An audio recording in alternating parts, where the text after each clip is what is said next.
A bicycle. For most of us, this is the first thing we use as a transportation. When you're little, bike is the best thing ever. It's fun, it's the feeling of flying and feeling of freedom. The time now is different. Riding a bike is now an adult thing as well. Moreover, it's a trend, especially if the bike is electric, and not just the recent half DIY bikes, but a technological, beautiful, simple and affordable bike. Yunbike C1 is first go on the bike concept. It looks good, it is well made, it goes well, and most importantly, it's not expensive. My name is Dmitro Voloshin. Let's have a ride, shall we?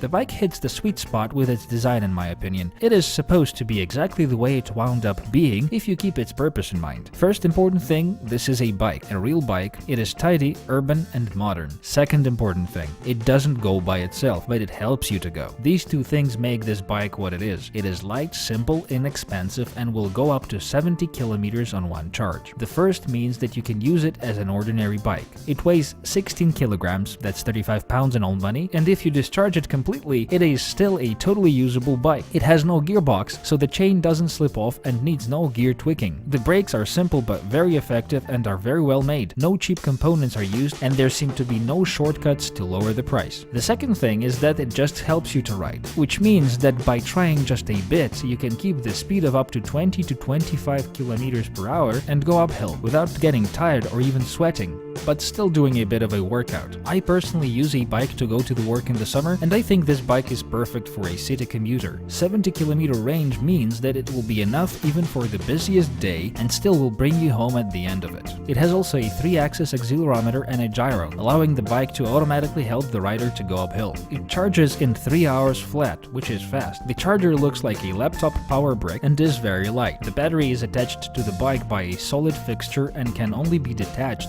using one of the two supplied keys.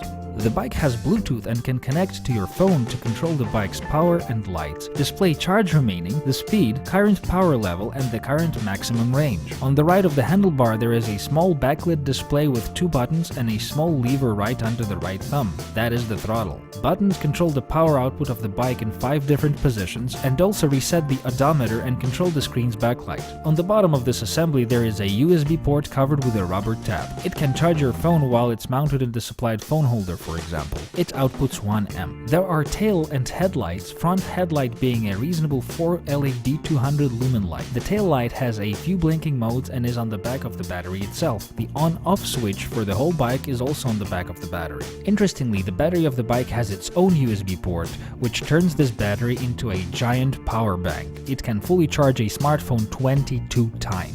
Such a thing alone makes it worth to buy this bike. This USB outlet is also 1 amp strong. The actual capacity of the battery is 5100 mAh at 36 volts. The lithium-ion 18650 Samsung cells are used, and these are the same type of cells that are used in laptops or the ones that are used in a Tesla car. It's very important that went with good cells, since this is the most important thing for the bike's reliability. The bike's motor now is not that simple either. It's built into the rear wheel. It works at 36 volts and develops up to 180 watts of power. From one hand, this is just enough to help you ride on a level surface or help you on an uphill, and from the other hand, this helps you to keep the motor light and compact, and even more importantly, to make its rolling resistance minimum when idle. When the engine is idle, the back wheel spins almost freely and does not slow you down as you pedal. This is not the case with the simpler older bikes or the DIY bikes, as their older and/or bigger motors act as brakes when idle. The whole body of the bike is made of aluminum. The seat height is adjustable in a wide range so anyone can be seated comfy. The handlebar height is not adjustable though, so a high person might have to lean further to the front to reach it, and that might be an issue. The maximum weight allowed is 120 kilograms or 260 pounds. The bike also comes in 6 different colors and male-female frame options. The bike is steady on the road, it's good and comfy to ride. The saddle is nice and will work for the ladies as well. This bike is a great way to start commuting in a healthy and pleasant way. That is probably all I have to say about this very bike. This was Dmitro Voloshin. Watch my further reviews where I will again describe new and exciting Xiaomi products. Thank you for watching and have a very good luck.